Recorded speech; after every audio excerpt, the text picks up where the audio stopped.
Excellent. All right. Well, hello and welcome to our session titled Let's Get Climate Active, Engaging Elementary Students in Climate Solutions.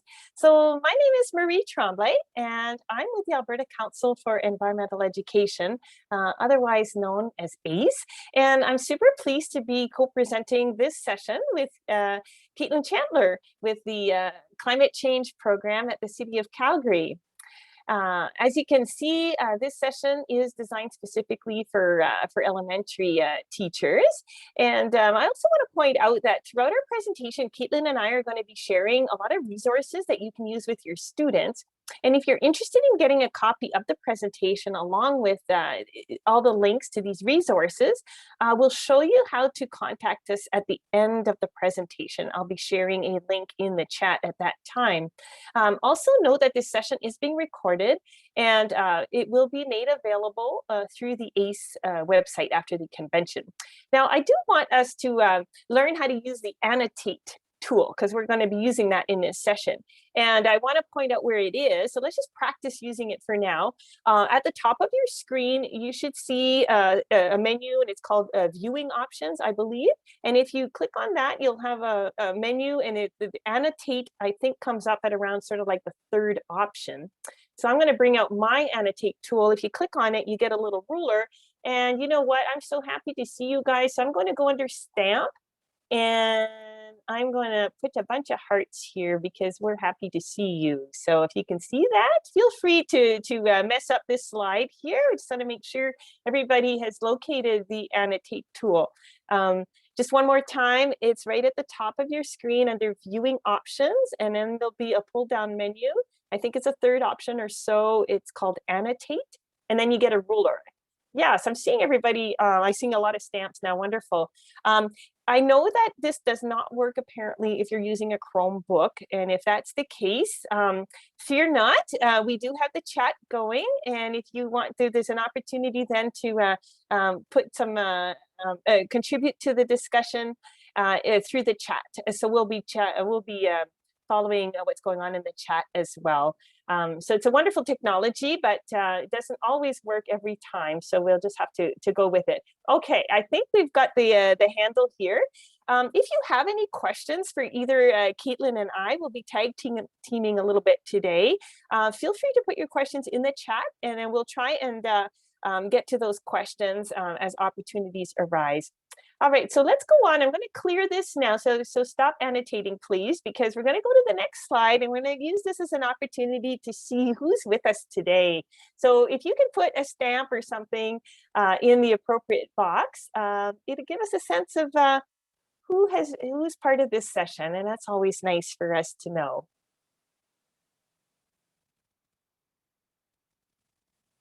All right, well, I'm starting to see that we have a range of grades represented here, so that's great. Thank you for that. Keep your responses coming. And I'm also seeing in the chat here, yeah, there's a few people who are on Chromebook or accessing the session through their browser, might not have access to the annotate tool, but we do see you. So welcome to those from grade 6 from our chat, grade 1 as well. And we even have someone from a CBE kindergarten. Okay, so we're happy that you're able to join us, and thank you for contributing those responses in the chat as well. Special needs. That's great too. Grade 2. So Caitlin, it looks like we really have a full spectrum of grades here, and a lot from the CBE and a few from the Calgary Catholic as well. So thank you for that. Okay, that's always really nice to see. Also, in terms of introductions, well, for those of you who haven't heard of the Alberta Council for Environmental Education, we're a small nonprofit organization located right here in Alberta, and our mission is to advance environmental education in Alberta's K-12 schools. Our vision is that Alberta's students are environmentally literate and equipped with the knowledge and skills to help create a sustainable future. And I did want to point out that this workshop is part of a 2-day environmental symposium here at the convention titled Hand in Hand, Working Together Toward a Sustainable Calgary. And this symposium represents a collaboration between the City of Calgary, the Alberta Council for Environmental Education, and our environmental education community. And the symposium consists of 12 exciting sessions that cover a range of topics, including the Eco School Certification Program, biodiversity, water and waste management, Indigenous perspectives, and of course, climate change. And that's what this session is all about. The symposium has been divided into two streams, an elementary and a secondary stream. And of course, this session is part of the elementary stream. So we're coming up to the end of the symposium, but just so you know, all of the sessions that are part of the symposium are being recorded, and they will be made available through the ACE website after the convention. All right, so to give you a bit of an idea what we're going to be talking about today. I'm starting out here with a bit of an introduction, and then I'll walk you through our roadmap, our brand new, I should say, roadmap to excellent climate change education that we just put out. And then Caitlin Chandler will tell us about how we can get climate active with the City of Calgary. And then I'll come back at the end to talk about some more resources, share some more resources, and do a bit of a wrap up at the end. Okay, so at this point, I'd like to acknowledge that the City of Calgary is located on Treaty 7 territory, a traditional meeting grounds, gathering place, and traveling route of the Blackfoot Nations, including the Siksika, Piikani, and Kainai, as well as the Tsuut'ina and Stoney Nakoda First Nations, and the Métis Region number 3. We further acknowledge that the long history of Indigenous peoples is inextricably tied to this land, and that a unique relationship exists between Indigenous peoples and the natural world. This relationship, which is based above all else on harmony with Mother Earth, has allowed the original inhabitants of these lands to survive and thrive for thousands of years prior to the arrival of the first Europeans. And as the Truth and Reconciliation Commission has recognized, reconciliation will never occur unless we're able to be reconciled with the earth. So today, we honor and acknowledge the knowledge keepers, elders, scientists, artists, youth, and teachers like yourselves who seek to move us toward reconciliation, not only with our Indigenous brothers and sisters, but also with our mother, the earth. And we'd like to acknowledge another reality that teachers are facing this year, and that's COVID, of course, and the many challenges and constraints that teachers like you have to deal with because of it. In our minds, you are our true heroes, and we are so happy to be here at the convention to support you in the important work that you do. So thank you very much for your dedication to enhancing student learning. Okay, well, now we're going to switch gears a little bit and then dive into the first part of our presentation, which is this roadmap to excellent climate change education. And before I do that, I just want to take a minute here to get a sense of the kinds of barriers that you as teachers have encountered when thinking about or actually, wanting to teach about climate change education with your students. So here's an opportunity then to take the annotate tool again. Feel free, and I'd love for you to let us know through putting a stamp or something, which ones resonate, which of these barriers resonate with you. And for those of you who don't have access to the annotate tool, you can put your answers in the chat, and the barriers are numbered, so you can just put the number in, and that's fine too. And maybe we've missed a few. So if there's anything that we've missed here, feel free to use the chat and share with us some of the barriers that you've encountered. Oh, that's so interesting. So I see someone talked about in the chat number 1. We're certainly seeing a lot of checking off of number 1, which is the lack of emphasis in the curriculum. But I notice here number 3, not so much the fear of pushback, but actual pushback. Wow. Okay. Thanks for sharing that with us, by the way. But yeah, we hear that a lot from teachers. Lack of resources at the school. Thanks for sharing that. That's actually one that we could have included in our list, but we didn't. And it's a complex topic. And maybe the complexity of it sort of speaks to number 2 a little bit, the lack of confidence of diving into such a complex topic. An environmental unit got a parent tell me off. So yeah, so there's that seems like that pushback, either from, seems mostly from parents. I hear sometimes from administrators as well, is very real.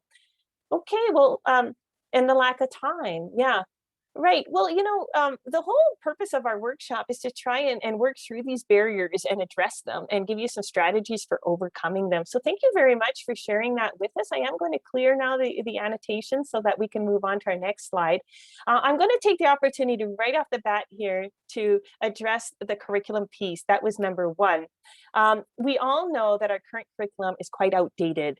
And because of that, it contains very few explicit references to climate change. However, as Margaret Atwood put it so aptly, it's not climate change, it's everything change. And when you start to view things in that light, you can start to see all kinds of connections between climate change and the curriculum.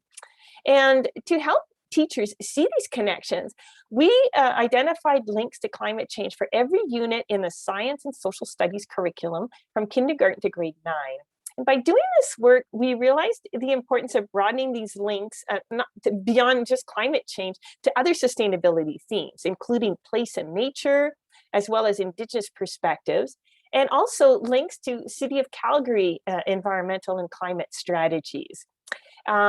With the idea that in order to ensure a sustainable future, it's really important to help students connect to and care for the natural world and understand what's going on around them. So here's an example of temperature, for example, taken from the grade 2 science curriculum.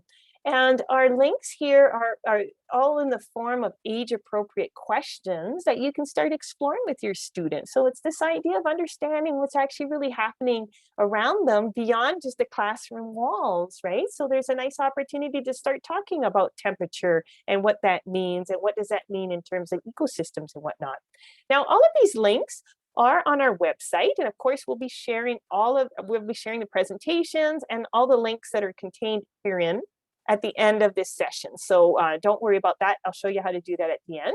But you can go to our website and you can find all of these links either by grade or by subject area. And it's really easy to access.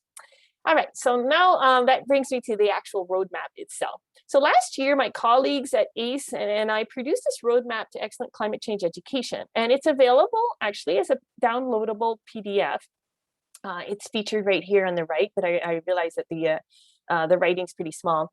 So the roadmap outlines 6 key strategies for moving students from a state of confusion, anxiety, and apathy to feeling more informed, prepared, and optimistic about the future.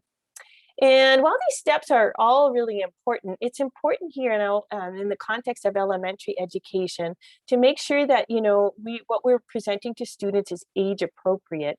So in this workshop, we're going to really focus on 3 components. I mean, they all have their place, but for younger students, really going to focus on this idea of approaching this topic with empathy and curiosity, connecting students to nature and place. And most importantly, number 5, helping students be part of the solution. And notice that, these are all really positive places to be with your students. And by staying in these positive places, that's a great way to protect yourself from any kind of pushback. All right. I don't think anyone's going to give you a really hard time for trying to connect your students to place and nature as an example. So what does this look like then?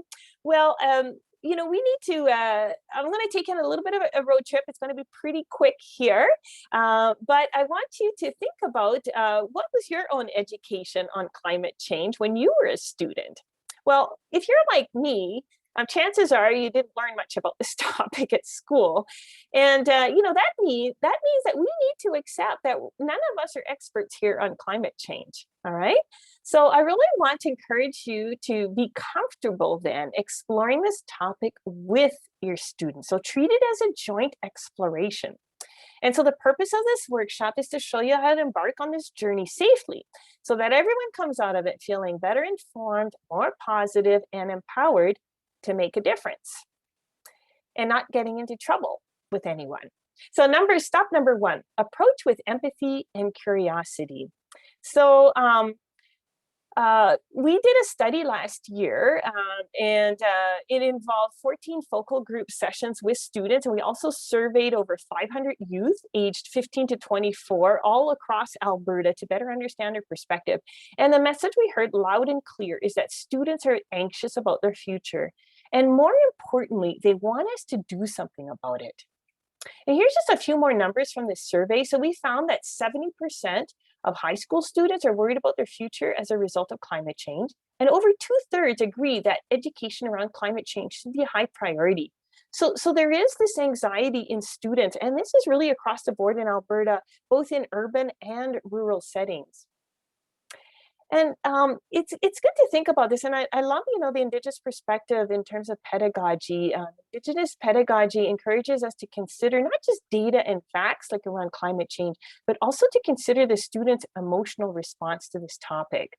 Indigenous pedagogy stress the importance of teaching to the whole person, including the mind, the body, the heart, and the spirit. Now, I don't know if you guys have heard of Katherine Hayhoe, but she's a well-known Canadian climate scientist who actually works at Texas Tech University. But she says that the most important thing that we can do to fight climate change is to talk about it. All right. So, that might seem easier said than done. But I would invite you to check out her TED Talk here, where she talks about how to do that in a non-confrontational way. And that's the whole idea. We want to be able to broach the topic of climate change without getting into heated argument, and without making people feel uncomfortable, and without, inviting pushback from parents or whoever else is out there. So she provides some really good tips on that, and I would encourage you to check out her video. She really talks about, listening to each other and understanding each other's values, and then kind of building on those values to try and connect them to climate action. And we'll hear a lot more about climate action in just a minute, but this is, I think, an important piece, is to start with where the student's at. So here's a great activity to get an initial sense of what your students know or think about climate change. And it's called the Value Line. It's actually available in this document online. It's free. You can download it for free, but it's very easy to set up. So basically you'd set up like 5 stations, either in a line or around your classroom, that represent a spectrum of positions from strongly agree to strongly disagree. And then you read out statements, and the students move to the station that represents their opinion. Now, obviously with COVID, you might want to modify this activity a bit to respect physical distancing, and maybe you could just simply use a show of hands instead. But you can use the statements that are provided here, or you can make up your own, or even like with older students, you can get them to make up some statements and have fun with this. Now, so far, we haven't really engaged students in talking about climate change. And this is where I like to kind of build in an extension to this activity to help us practice empathetic listening and having conversations. So after students have taken a stand, rather than getting them to explain their own position, they can go find someone with as different a view as possible from them, so as far away on the line as possible, and get them to understand that person's viewpoint. And then they can share that viewpoint with the rest of the class. And this is a great way to practice talking to people who share a different viewpoint and truly understanding this different viewpoint without getting into a heated argument. And from there, it might be possible for students then to highlight what it is that they agree on and where their differences lie. And these areas of differences then become great areas for further investigation and to think critically about the evidence that supports the different viewpoints expressed. So what a great way for a class to learn together, and at the same time address all sorts of preconceptions and misconceptions that students might bring with them. And, I could see this activity being really appropriate with some of the older elementary students in particular. Before embarking in any kind of a discussion that might be delicate or controversial, it's really important to establish some ground rules. You really remember you want to create a safe and supportive environment where students will not be chided or singled out for their beliefs. So to wrap this section up, the idea here is to have a conversation and not a debate. This is like the opposite of a debate, okay? It's not about winning and scoring points and one-upping the opponent. It's a complete opposite of that. It's just opening up and having a conversation and understanding where your students are at with this topic, all right? So think conversation, not debate. Now I want to go on to number 2, which is one of my favorite stops on this road trip. And it's about connecting with nature in place. And this is particularly, I think, relevant for our younger students. Now, you might think, okay, well, what does that have to do with climate change? Well, actually, it has a lot to do with climate change because the root cause of the climate crisis is that our relationship with the earth is broken. And so more than anything, we need to heal that relationship. And the best way to do that is to help students understand that we are actually a part of nature, not separate from it. And it's also, a nice opportunity to practice some place-based education. And that is like learning what's going on right around us. Climate change isn't something that's off over there and in the distance, but it's actually happening right here in Alberta. And so there's ample opportunity here to talk about, how climate change is actually affecting each one of us. So that's it. Again, that's that sense of connecting to our place right here for us here at this convention in the Calgary region. And when we talk about our relationship, I just want to contrast here that our relationship with the earth from a Eurocentric or Western worldview tends to place humans as separate from, and not only separate, but above nature, okay? And even when we talk about stewardship, there's this sense of human domination or oversight and conveying a sense that nature is something that we can control or need to manage or take care of.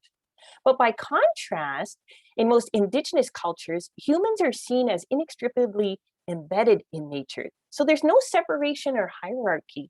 Nature is viewed as sacred, and with this sacredness, it comes a central notion of maintaining our harmonious relationship, one born out of respect, one that is reciprocal, in that it's a two-way street.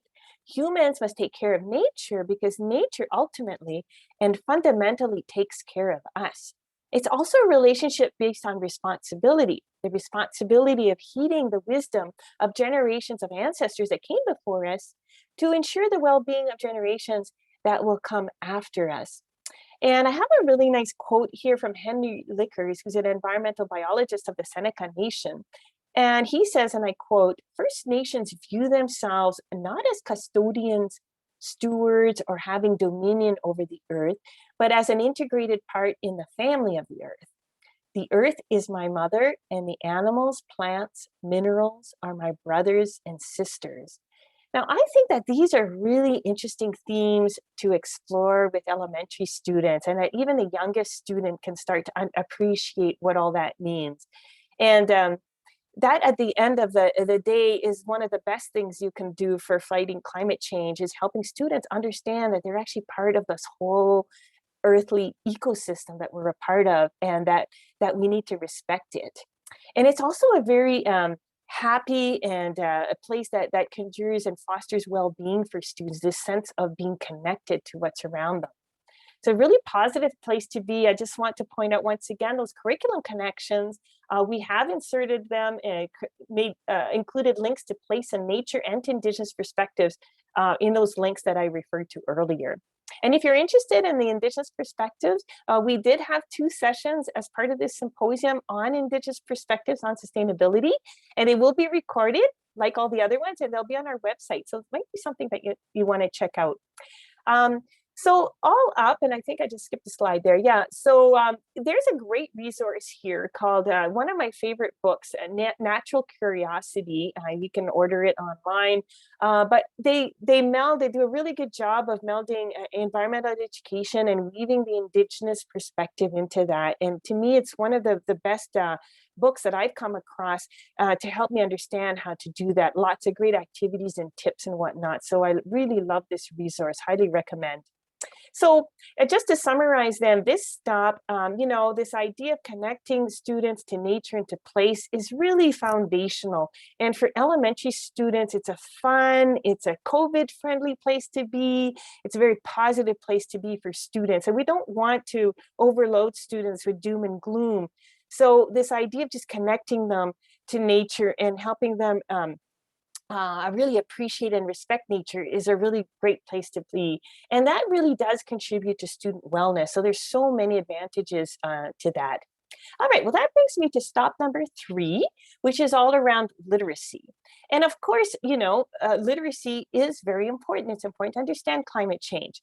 We're talking here about teaching the fundamental concepts and mechanisms, using consistent and accurate language, using real data and evidence. And I'll show you a few resources here that you can use. But I do want to say that, for elementary students, I don't really consider this to be the most important stop. Again, it's all about, gauging and thinking about what's most age appropriate. So many of the resources that I'm sharing here, I'm going to go through them very quickly. Maybe they're more actually for your reference. If anyone is lacking of confidence, someone said it's a complex topic. Well, here's some great references so that you can build your own confidence in terms of understanding climate change. And of course, that's really important. But here I did find a fun quiz, a climate change quiz. This one is specifically for kids, and it's on the Earth Day website. Maybe that's a fun place, especially for older elementary. I could see, grades 4 to 5 getting into this kind of like climate trivia sort of thing. But a wonderful way for you to gauge how much your students know about this topic. Again, maybe for some of the older elementary students, you could ask them, what are your most burning questions around climate change? When I ask that to teachers, they have all kinds of questions. It doesn't take long, but you can use that then as a starting point to explore then answers to those questions with your students.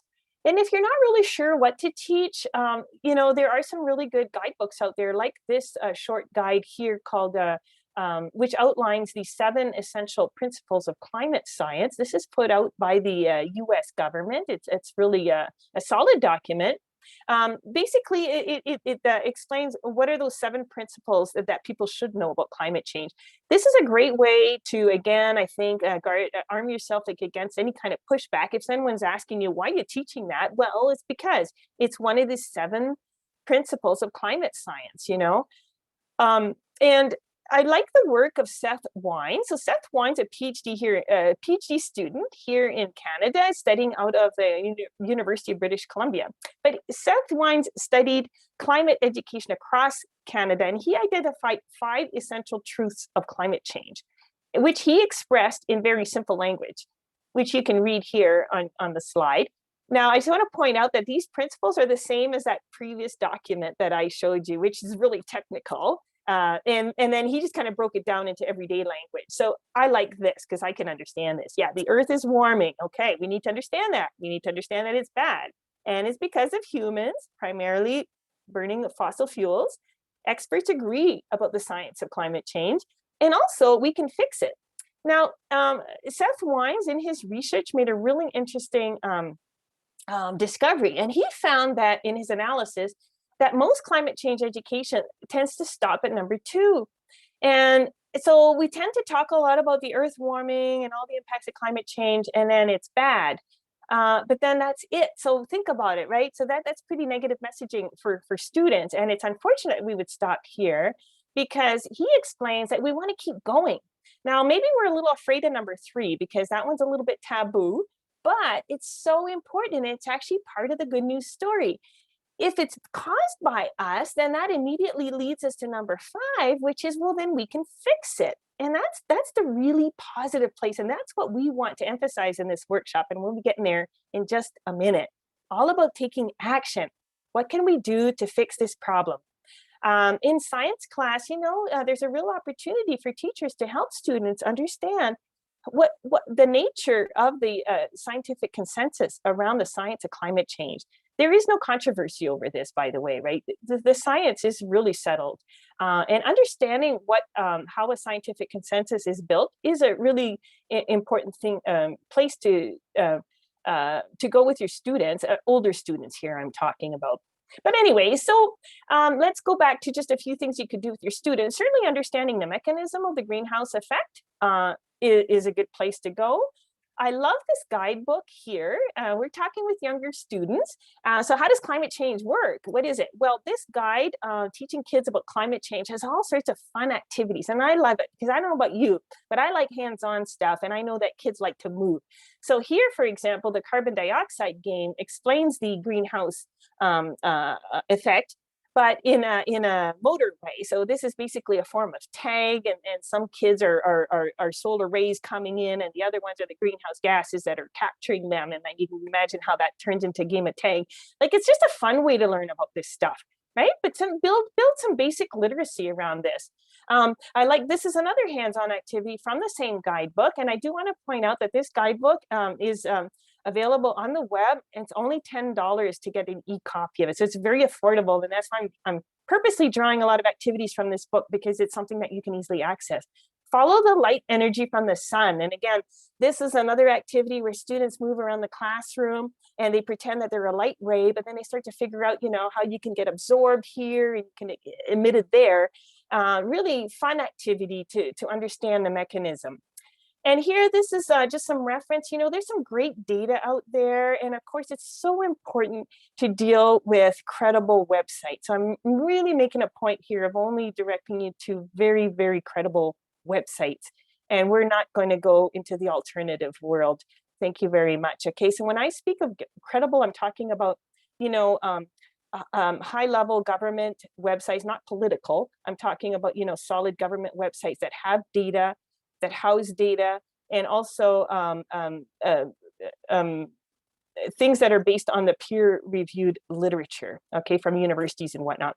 Anyways, the NASA has a wonderful website with all sorts of data on climate change. Here's a graph, for example, of carbon dioxide levels in the atmosphere, and this is all in real time, real data. Some of your older elementary students might have fun exploring this and seeing what's going on. It's all in real time. For the younger kids, NASA has a younger version, and it's called Climate Kids, and you can also access all kinds of information there as well. So, or even if you don't want to go there with your kids, even for your own sake of understanding how all this works, this is great information, and they have activities, as you can see, videos and whatnot. And there's also more activities in this one guidebook that I keep talking about. Here's one about, understanding the difference between weather and climate, which is a common source of confusion. But just these kind of basic things can be fun things to explore with your students. And there's wonderful data sets available right here in Alberta, like these climate records. And this is like an interactive map. I kind of actually called up here the graph for Calgary to see. And this is in real time. I think this is produced out of the University of Lethbridge, but you click on the map and you get a graph. And in this case, it shows that, for example, our average temperatures have increased by 2.1 degrees here in Calgary, and that's only since 1951. So another great source. Catherine Hayhoe, she does TED Talks, but she also has this great video series called Global Weirding for kids, and she explains all the basic concepts. Again, very credible, really solid stuff, so I encourage you to check that out.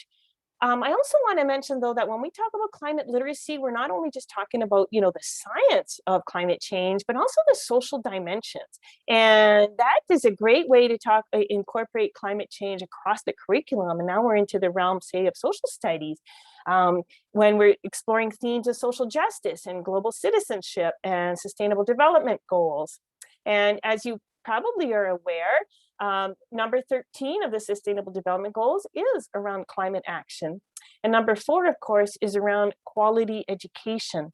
So this is also a good place to go when you're talking about global citizenship with your students. And again, this wonderful guidebook has also activities around the social dimensions of climate change, like this one activity, asking kids about, presenting different scenarios and asking them, is climate change good for us or not? And it kind of runs through different things, like from a farmer's perspective and whatnot. So a good activity, I think, to do with some older elementary students. All right, so I really want to get to the action points. I'm going to move a little bit quickly through stop number 4, which is the opportunity to develop critical thinking skills. And climate change, as someone mentioned in our chat, is a very complex topic. And because of that, it does offer a wonderful opportunity for critical thinking around all sorts of things. And here's a list of critical thinking skills. These are actually taken from the Critical Thinking Consortium website. If you haven't checked them out already, you should. They're an excellent website with all sorts of supports around critical thinking. And this list here of skills is taken from that resource there. And, you know, again, with the older elementary students, you might, we know there's a lot of myths and there's a lot of disinformation out there, right? And so there's a great website for that, and it's called Skeptical Science. And it's also a credible website. They actually present all evidence from the peer-reviewed literature. And their whole purpose is to dispel common myths around climate change. And if you look at the list here that's on your screen, you can probably recognize and relate to some of these, or some of these that you've already heard. And so you could, you know, with older elementary students, you could play Mythbusters, just like that show on TV, but start dispelling myths around climate change. This is a good way to do it, and it's a really fun and engaging activity. Again, I would suggest for older elementary students. All right. Well, that brings me to stop number 5, which is the one that is one of my favorites, okay? And this is all about helping students be part of the solution. And this is really the crux of this whole workshop. So here, what we're talking about is helping students move out of the problem space. And this is a problem space, not just for you, but for the students, but for you too, because this is kind of where we actually do tend to get into trouble. And move everyone over, teachers and students, into the solution space, which is a really safe place to be, because no one will ever criticize you for doing good things for the environment, okay? It's a safe place to be. So going back to what Seth Wine was talking about, is moving past the line here. Don't stop at number 2, keep going and get to number 5, and that's where we are. And just going back to these, this really important survey work that we did last year, we heard time and time again from our focus groups, students are telling us that they really want to hear about solutions to our environmental problems, and so that they can feel more hopeful about the future. So in essence, they're telling us, let's stop arguing and stop denying and get on with the job of helping to create a better future. Their future. So let's get after it. And what better place to start than our very own city? And now I'm going to invite Caitlin to tell us what's going on in terms of climate action right here in Calgary. Thanks so much, Marie. I'll just share my screen here. All right. Yeah, and I just want to start by saying thanks for the opportunity to present today, and thank you all for coming. It's always encouraging to see, you know, people interested in learning more about how to teach climate change in their classrooms. So as Marie mentioned, my name is Caitlin Chandler, and I work on the City of Calgary's climate change program. And today I'm going to introduce you guys to the City of Calgary's own climate action plan and chat a little bit about how you and your students can get involved in helping implement it. So for the past several years, the City of Calgary has conducted a citizens' perception survey to understand Calgarians' perspectives on climate change. What we've been finding is that the majority of Calgarians are concerned about climate change and think we need to act now to address climate change. And we've seen these numbers increasing year over year. So while we already know that youth in Alberta are concerned about climate change, this survey demonstrates that, in fact, we also know that the majority of adults in Calgary are concerned as well and want to take action. So I just thought that was an interesting point, because I think it was Anna that mentioned in the comments, you know, about receiving pushback from parents. But I want you to know that we do know that the majority of adults in Calgary want to see more action on climate change. So what does it even mean to take climate action? Well, you can think about it like this. With a medical diagnosis, a doctor can treat the cause of a problem or the symptoms of a problem. And with climate change, it's the same. Climate action can come in the form of addressing the causes, or in other words, reducing greenhouse gas emissions that cause climate change.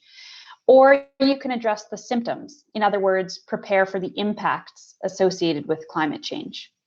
So with climate change, addressing the cause is termed mitigation, and addressing the symptoms is termed adaptation. So this is one way to kind of simplify and think about climate change action that individuals or students can take. So we can all take actions that either reduce greenhouse gas emissions, the cause, or we can take actions to prepare for climate-related impacts. With students, especially with younger kids, it's typically good practice to keep the tone positive and not scary. So often that means focusing on mitigation actions. So what can we do to solve the problem? But it's important to remember that there are still great actions that students can take in the adaptation realm. So for example, if we know that climate change is likely to negatively impact pollinators in Alberta, then perhaps we could build a pollinator garden in our schoolyard. And that would be a good example of an adaptation action, something that helps us build resilience to the impacts associated with climate change. So at the City of Calgary, we look at climate action from the same perspective. In 2018, City Council approved Calgary's Climate Resilience Strategy, which outlines all the actions that the city plans to take over the next 10 years to reduce our contribution to climate change, so mitigation actions, and the actions that the city will take to prepare for climate change impacts, so adaptation actions. So we've divided the climate resilience strategy into a mitigation action plan and an adaptation action plan. And you can go online to calgary.ca/climate program, and you can actually look at what all these actions are. With some of the older elementary kids, maybe that would be a good activity for them. So why does this matter to you and your students? Well, we know from citizen perception surveys that more people want to take action on climate change in Alberta, and more people want to see action on climate change. And we also know that people feel more inspired to take action and more hopeful if they understand that we're part of a community that's collectively working together toward climate action goals. So remember, one of the stops on Marie's excellent climate change education roadmap, I think it's stop 5, is about creating hope and agency, and by helping students be part of the solution. So what better way to give students hope than to connect them with this real world climate action plan to let them know that collectively Calgary is taking action. And in fact, the city's climate action plan does set a specific, measurable citywide greenhouse gas reduction target that we need to work towards as a whole community. And that fact alone might be inspiring to students. So it's a measurable target to point to and work towards collectively as a community. So we'll talk more about that specific citywide greenhouse gas reduction goal in a minute. But first, I want to do a quick activity with you guys to make sure we're all on the same page about the concepts of mitigation and adaptation. So let's try to sort these climate actions into the correct side of the Venn diagram. So I want you to type in the comments either left, right, or middle based on where you think the climate action should go. So remember, climate mitigation refers to actions that help reduce greenhouse gas emissions, the cause of climate change. Whereas climate adaptation refers to actions that help to prepare for the impacts associated with climate change. So let's start with this one, energy efficient technology. Do you guys think that that would be a mitigation action or an adaptation action?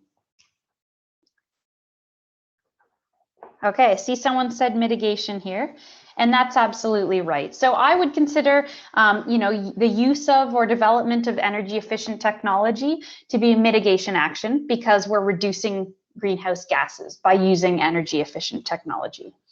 What about this one, flood mitigation?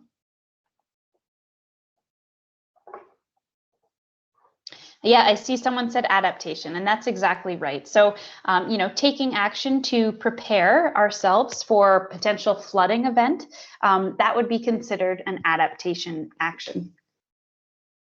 What about this one, building design and infrastructure?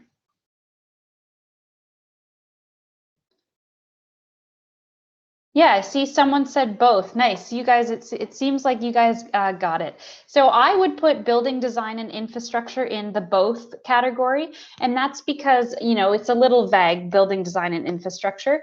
We could design buildings to be, more energy efficient and therefore, less greenhouse gases are emitted. That would be mitigation. And we can also design buildings to be more resilient to climate change impacts. So that would be adaptation. So I'm not going to go through the rest of these just for the sake of time, but just some food for thought. Maybe this is a neat activity to do with your students. Caitlin, yeah, if I Yep. could just interrupt here for a second, I just want to point out that this activity is actually available in that same online resource that I pointed out that we got the value line activity from. So we'll make sure we include a link, and you can actually download these Venn diagrams that you can print off and all the little icons. So this activity is actually all ready to go for teachers. I'll make sure we include that resource. Yeah, that's a good point. Thanks, Marie. Yeah. Okay, so let's get back to that citywide greenhouse gas reduction target that I mentioned and what the city is doing to reach the goal. So here's how we're doing when it comes to reaching our citywide greenhouse gas reduction target. On the left, you can see amount of community-wide greenhouse gas emissions in megatons, and on the bottom, you can see the years since 2005. And our target is represented by this dashed line, the black dashed line at the bottom.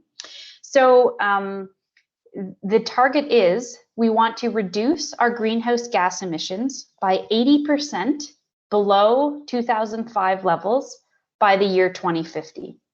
So the key takeaway here is that our citywide greenhouse gas emissions are still trending upwards. This is a problem and it needs to turn into a downward trend. And we have a lot of work to do to reach this 2050 goal. So we need to be asking ourselves, what can we do as a municipality, but also as businesses and schools, classes, as individuals? What can we all be doing collectively to turn this trend around? So what can we do? In order to know how we can most effectively reduce our greenhouse gas emissions in Calgary, we first want to know where they're coming from in the first place. So overall, you can see here that this number between homes and commercial and industrial buildings equals almost 70% of our emissions coming from energy used to heat, cool, light, and run appliances in our buildings in Calgary. So houses and larger buildings. About a third of our emissions year over year come from fuels and energy used to propel our vehicles around. And finally, about 1%, so a very small amount, comes specifically from emissions released when organic waste decomposes in our landfills. So that specifically emits methane, which is a powerful greenhouse gas. So naturally, we've designed our mitigation action plan at the city. Oops, let me just go back here. To reflect these sources of greenhouse gases. So we have a chapter within the mitigation action plan for buildings, vehicles, waste, and consumption. If you want to inspire your students, maybe this is a good place to start. Look at where our local emissions are coming from in the first place and figure out what you can do as a class to reduce emissions in each of these categories. Maybe that's a way to kind of, simplify what can be seen as a pretty complex topic. So let's take a quick look at some of the things the city's doing in each of these categories. To reduce emissions from buildings, we're working on ways to make it easier for building owners and homeowners to install solar panels. One of the things that we've done in that area is create a map that displays the solar potential for each building in Calgary. If you go to calgary.ca/solar, you can check out this map. And so perhaps that'd be a neat project to do with your students, is check out the solar potential of your own school, or students could check out the solar potential of their own homes. To help reduce energy consumption in big buildings, commercial and industrial buildings, we've launched a program that helps larger buildings in Calgary share their energy information publicly. So this will help them compare their energy use and learn from one another about saving energy.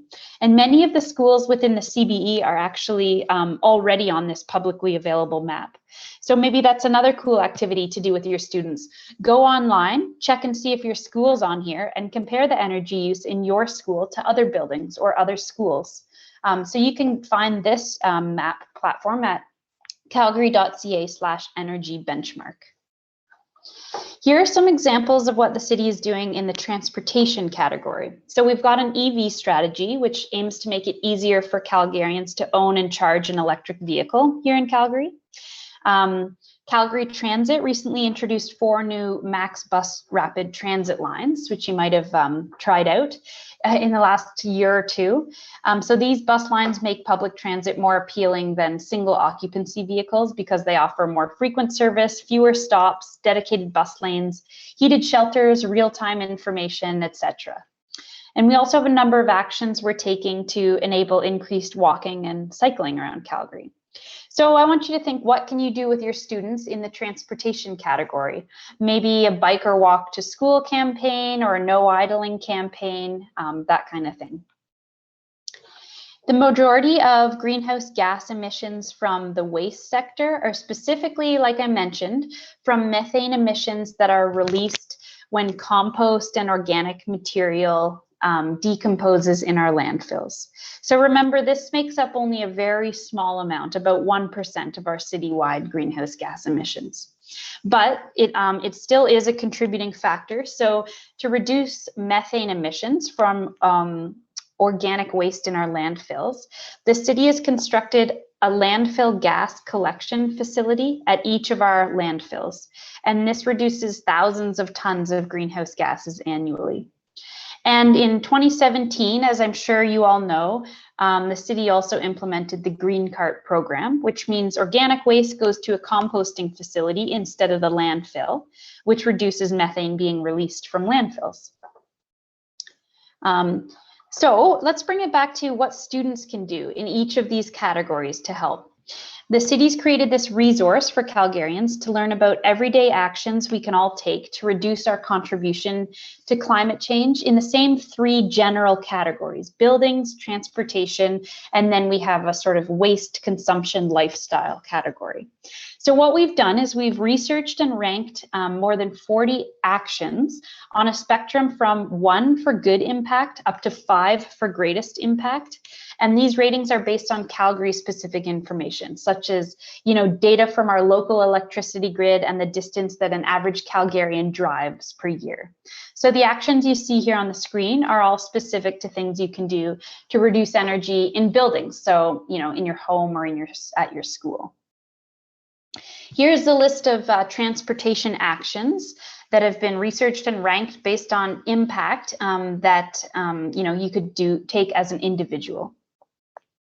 And then, as I mentioned, this category is more related to sort of personal consumption and sort of focuses on reducing greenhouse gas emissions as a consumer. So making sustainable choices when buying and consuming goods.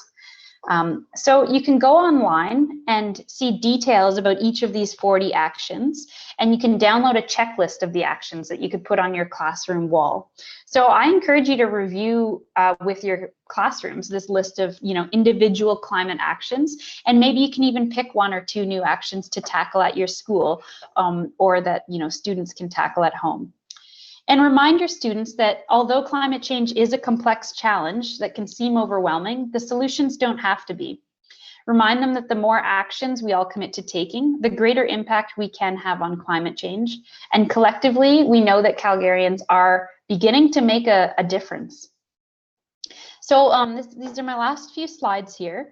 There's just a couple more resources that I want to point out. So first, if you go to calgary.ca/climate action, we do have 6 recorded webinars that were intended for an adult audience, but would still be appropriate, I think, for the older elementary grades, maybe grades 4 to 6. One of them is just an overview of climate change, and then the rest of them are sort of specific to specific climate change actions. So we've got a webinar on active transportation, a webinar on home energy efficiency, etc. And these are mostly City of Calgary subject matter experts speaking to these topics. So those are available online if you're interested with your students. I also want to point out, you might have heard of the annual Mayor's Environmental Expo, which is a free event for schools, and it has over 35 exhibits and over 50 workshops that engage and empower youth to take action on climate change and other environmental topics. So we are doing the expo again this year.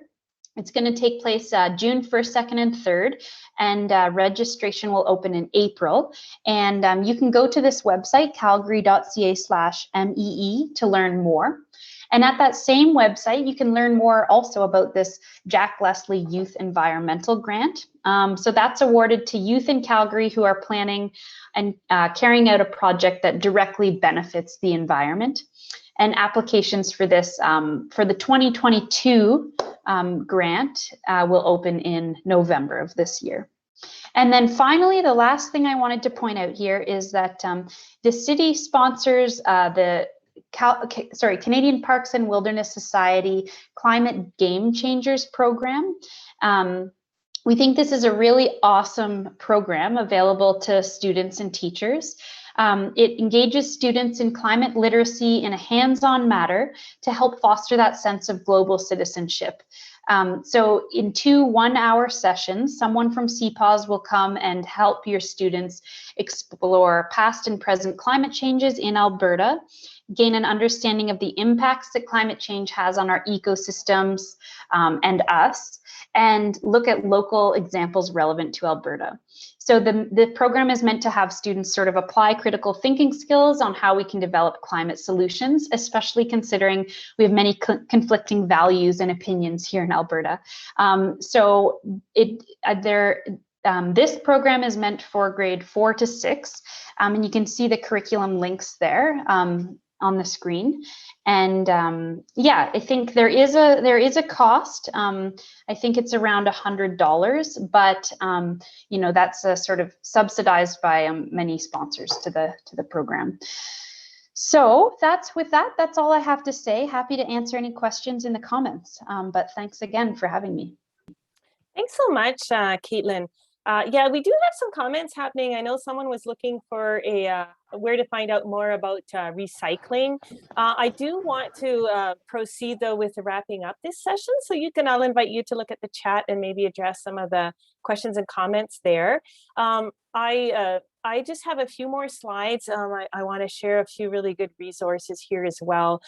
Project Drawdown is a wonderful website that you can explore with your students. I love it because it features and evaluates the top 100 solutions for drawing down CO2 levels from the atmosphere.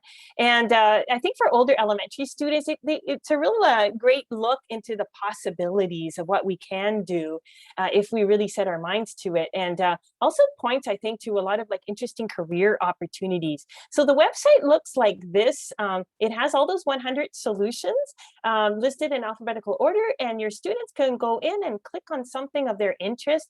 For example, you know, what student would be interested in learning more about electric cars? And you can click on these solutions and find some great information and pictures. So a nice one for older students, I would think. I really want to point out this movie, 2040. It's an Australian film that came out last year. It is available, I think, on YouTube for online streaming for like a modest cost of like $5. They actually worked with the folks from Project Drawdown to create a movie showing us what the future could look like. It's really, really inspiring movie. And I would highly recommend watching that with your students to help envision what a bright and sustainable future might look like. I don't know if you guys have heard of the Eco Schools Canada program, but we are working closely with the City of Calgary to bring this program to Calgary teachers. It is available now. And they offer 40 actions that schools can take. And many of these are direct climate actions that totally relate to all the stuff that Caitlin was talking about with the City of Calgary. So there's just an invitation to check that out. We do have a website here specifically for Calgary teachers. It's called Eco Schools Canada in Calgary, and you'll find all kinds of information. And you can actually just sign in for free and no obligation onto the Eco Schools website. And that's how you can actually access all of those actions. And each one of those comes with its own action guide. So it's a great place to get started with your students. Again, I just want to highlight this excellent video series by Catherine Hayhoe. And I'm hoping that through this workshop, as we wrap this up, that we helped address some of the barriers that you had addressed at the beginning. And here are some of the solutions to those, or strategies for overcoming those barriers that we tried to highlight. Of course, these will be available to you through this PowerPoint presentation, and I'll show you in just a minute how to get a hold of us to access those resources. So just really in closing, I just want to emphasize the importance of making sure that learning around climate change is age appropriate, particularly with the younger ones, and really focusing on connecting to nature and place. And there's lots to learn here from the Indigenous perspective in terms of our relationship with the earth, and that's a really good angle to take here. So rather than getting climate depressed, we're just encouraging you to get climate active instead. And Caitlin, thank you so much for showing us everything that the City of Calgary is doing. So in closing, I'll give the last word to Greta Thunberg here, who reminds us that the one thing we need more than hope is action. And once we start to act, hope is everywhere. And such a great direction to go with students.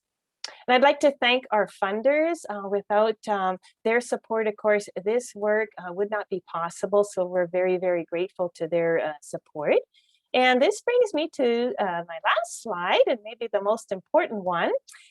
This is the slide where you can see our contact information, but I am also going to put right now in the chat the link where you can reach us to get this presentation if you're interested, along with all the resources that we have talked about today. So the link is now in the chat, and I am going to stop the recording at this point.